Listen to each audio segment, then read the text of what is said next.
আসসালামু আলাইকুম। আশা করছি সবাই ভালো আছেন। ট্যালেন্ট পুল চ্যানেলের নতুন একটি ভিডিওতে সকলকে স্বাগত।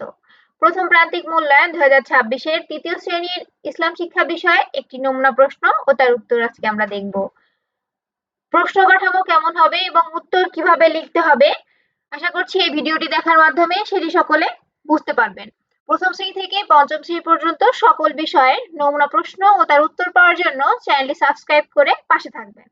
তাহলে আজকে আমরা দেখব প্রথম প্রান্তিক মূল্যায়ন তৃতীয় শ্রেণীর ইসলাম শিক্ষা বিষয়ের একটি নমুনা প্রশ্ন উত্তর।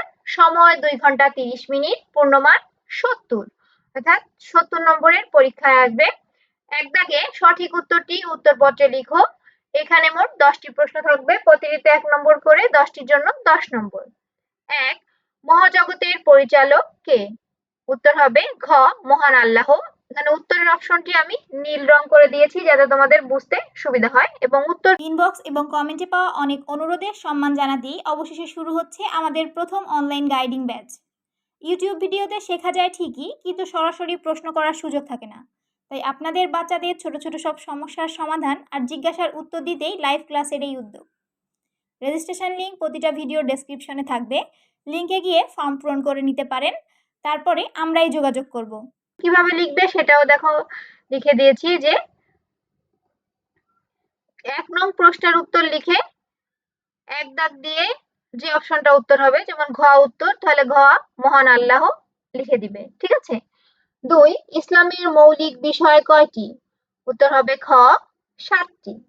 3, পবিত্র কোরআনের একটি বর্ণ তিলাওয়াত করলে কতটি নেকি পাওয়া যায়? উত্তর হবে ক 10টি, তাহলে 3 লিখে ক লিখে 10টি লিখে দিবে। 4, আরবি হরফ কয়টি? তো ক 29টি। 5, ছোট আসমানি কিতাবকে কি বলে? উত্তর হবে ঘ সহিফা। 6, সালাত শুরু করতে হয় কি দিয়ে? উত্তর হবে খ তাকবীরে তাহরিমা।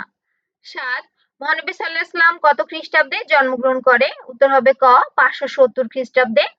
8, হযরত মুহাম্মদ সাল্লাল্লাহু আলাইহি ওয়াসাল্লাম এর মাতার নাম কি? উত্তর হবে ক আমিনা।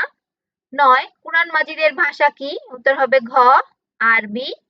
10, ইবাদতের মূল উদ্দেশ্য কি? উত্তর হবে খ আল্লাহর সন্তুষ্টি অর্জন করা।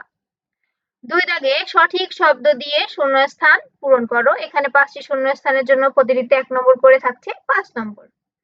অবশ্যই প্রথম প্রান্তিকের সিলেবাসের মধ্য থেকেই কিন্তু প্রশ্ন করা হয়েছে এবং পরীক্ষায়ও প্রথম প্রান্তিকের সিলেবাসের মধ্য থেকেই পরীক্ষায় আসবে। ক, আল্লাহ হলেন প্রকৃতি ও ড্যাশ স্রষ্টা। কি হবে? মানুষের স্রষ্টা। তাহলে আমরা লিখবো আল্লাহ হলেন প্রকৃতি ও মানুষের স্রষ্টা। খ, প্রত্যেক মুসলমানের প্রতিদিন ড্যাশ ওয়াক্ত নামাজ পড়া উচিত। সালাত আদায় করতে হবে। এটা হচ্ছে 5 ওয়াক্ত। তাহলে 2 নং প্রশ্নের উত্তর লিখে আমি যেভাবে লিখেছি এভাবে সুন্দর করে লিখবে। গ, আরবি হরফের নিচে বা উপরে নুক্তা থাকে, তাহলে ড্যাশে হবে নুক্তা। ঘ, সালাত আদায় করলে আখিরাতে ড্যাশ লাভ হয়, এখানে হবে জান্নাত। ও, মহানবী হযরত মুহাম্মদ সাল্লাল্লাহু আলাইহি ওয়াসাল্লাম একজন উত্তম ড্যাশ মানুষ ছিল, আদর্শ মানুষ ছিলেন। 3 দাগে শুদ্ধ অশুদ্ধ নির্ণয় করো। এখানেও 5টি থাকবে, প্রতিটিতে 1 নম্বর করে, 5টির জন্য 5 নম্বর। ওযু আমাদের পরিষ্কার পরিচ্ছন্ন থাকতে সাহায্য করে না, তাহলে তথ্যটা মিথ্যা, তাহলে আমরা লিখবো অশুদ্ধ। 3 নং প্রশ্নের উত্তর ক অশুদ্ধ।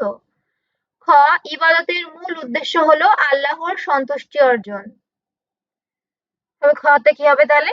শুদ্ধ। গ, পবিত্র কুরআন পড়ার জন্য হরফ শিখতে হবে, তবে গ শুদ্ধ। ঘ, রোজার মধ্যে সানা ও তাসবিহ পাঠ করতে হবে, তবে ঘ অশুদ্ধ। ও, মহানবী সাল্লাল্লাহু আলাইহি ওয়াসাল্লাম 25 বছর বয়সে হযরত খাদিজা রাদিয়াল্লাহু তাআলা আনহাকে বিয়ে করেন, তো হবে ও শুদ্ধ।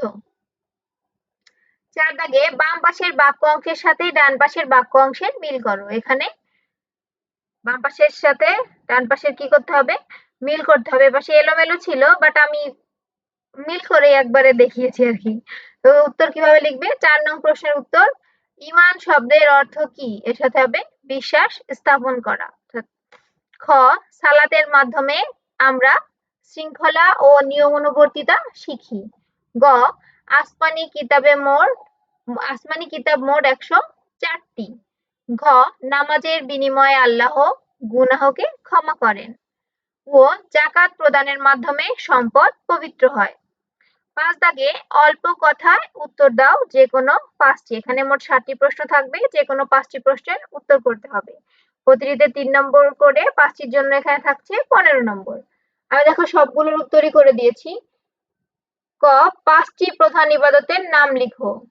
তাহলে 5 নং প্রশ্নের উত্তর ক, 5টি প্রধান ইবাদতের নাম লিখো। উত্তর, 5টি প্রধান ইবাদত হলো 1 ঈমান, 2 সালাত, 3 সাওম, 4 হজ এবং 5 যাকাত। খ, 5 ওয়াক্ত সালাতের নাম লিখো। উত্তর, 5 ওয়াক্ত সালাতের নাম হলো ফজর, জোহর, আসর, মাগরিব ও এশা। গ, হরকত কাকে বলে? তাহলে উত্তর আমরা কি লিখব? আরবি ভাষায় এক জবর, এক জের ও এক পেশকে হরকত বলে। ঘ, ঈমান কি? এর মূল বিষয়গুলো লেখো। উত্তর, আল্লাহ তাআলা ও ইসলামের মৌলিক বিষয়গুলোকে মনে প্রাণে বিশ্বাস করাকে ঈমান বলে। এর মূল বিষয় 7টি। 1 আল্লাহর প্রতি বিশ্বাস, 2 ফেরেশতাদের প্রতি বিশ্বাস, 3 আসমানি কিতাবের প্রতি বিশ্বাস, 4 নবী রাসূলদের প্রতি বিশ্বাস, 5 আখিরাতের প্রতি বিশ্বাস, 6 তাকদীরের প্রতি বিশ্বাস এবং 7 মৃত্যুর পর পুনরুত্থানের প্রতি বিশ্বাস।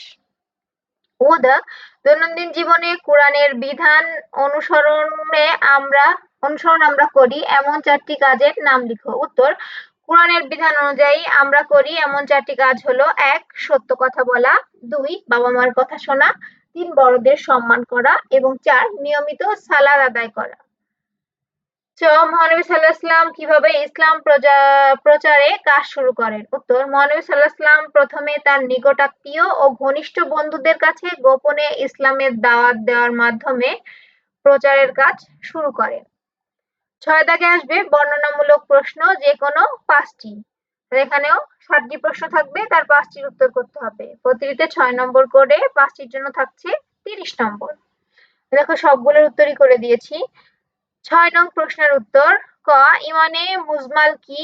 এর উচ্চারণ ও অর্থ লিখো। ইমানে মুজমাল, মুজমাল অর্থ শব্দের অর্থ সংক্ষেপ। মুজমাল শব্দের অর্থ সংক্ষেপ। ইসলামের মৌলিক বিষয়গুলো সংক্ষেপে বিশ্বাস করার নামই ইমানে মুজমাল। উচ্চারণ: আমানতু বিল্লাহি কামা হুয়া বিআসমাইহি ওয়া সিফাতিহি ওয়া কাবিলতু জামিয়া আহকামিহি ওয়া আরকানিহি। অর্থ: আমি ঈমান আনলাম আল্লাহর প্রতি ঠিক তেমনি যেমন তিনি আছেন তার নামসমূহ ও গুণাবলী সহকারে, এবং আমি গ্রহণ করে নিলাম তার সকল হুকুম, আহকাম ও আরকান সমূহ। খ, সালাত কি? সালাতের নৈতিক উপকারিতা বর্ণনা করো। উত্তর, সালাত শব্দের অর্থ দোয়া বা ক্ষমা প্রার্থনা করা। নির্দিষ্ট সময়ে আল্লাহর ইবাদত করাকে সালাত বলে। নৈতিক উপকারিতা: সালাত মানুষকে অশ্লীল ও মন্দ কাজ থেকে বিরত রাখে। এটি মানুষের মনে আল্লাহর ভয় সৃষ্টি করে, ফলে সে মিথ্যা কথা ও অন্যায় কাজ থেকে দূরে থাকে। সালাত মানুষকে সময়ের গুরুত্ব এবং শৃঙ্খলাবোধ শেখায়। গ, আমাদের প্রধান ধর্মগ্রন্থের নাম কি? এটি পড়ে আমরা কি শিখতে পারি? উত্তর, প্রধান ধর্মগ্রন্থ: আমাদের প্রধান ধর্মগ্রন্থের নাম আল কুরআন। শিক্ষণীয় বিষয়: এটি পড়লে আমরা আল্লাহর পরিচয় এবং তার আদেশ নিষেধ সম্পর্কে জানতে পারি। দুনিয়াতে কিভাবে চললে আল্লাহ খুশি হবেন এবং আখিরাতে জান্নাত লাভ করা যাবে তা আল কুরআন থেকেই জানা যায়। এটি মানুষের জন্য পূর্ণাঙ্গ জীবন বিধান। ঘ, নির্দিষ্ট নিয়মে চলা এমন কোন কোন সৃষ্টি পর্যবেক্ষণ করলে আল্লাহ তাআলার অস্তিত্ব বুঝতে পারি? তাহলে উত্তর আমরা লিখব, প্রকৃতির দিকে তাকালে আমরা অনেক সুশৃঙ্খল সৃষ্টি দেখতে পাই যা আল্লাহর অস্তিত্বের প্রমাণ দেয়। 1, প্রতিদিন ভোরে সূর্য পূর্ব দিকে ওঠে এবং সন্ধ্যায় পশ্চিমে অস্ত যায়। 2, নির্দিষ্ট সময় পর পর ঋতুর পরিবর্তন ঘটে। 3, মহাকাশে অসংখ্য নক্ষত্র ও গ্রহ নিজ নিজ কক্ষপথে কোনো সংঘর্ষ ছাড়াই ঘুরছে। 4, বিশাল সমুদ্র ও তাতে মাছের বিচরণ এবং বিশাল আকাশের দিকে তাকালে আল্লাহর অসীম ক্ষমতার পরিচয় পাওয়া যায়।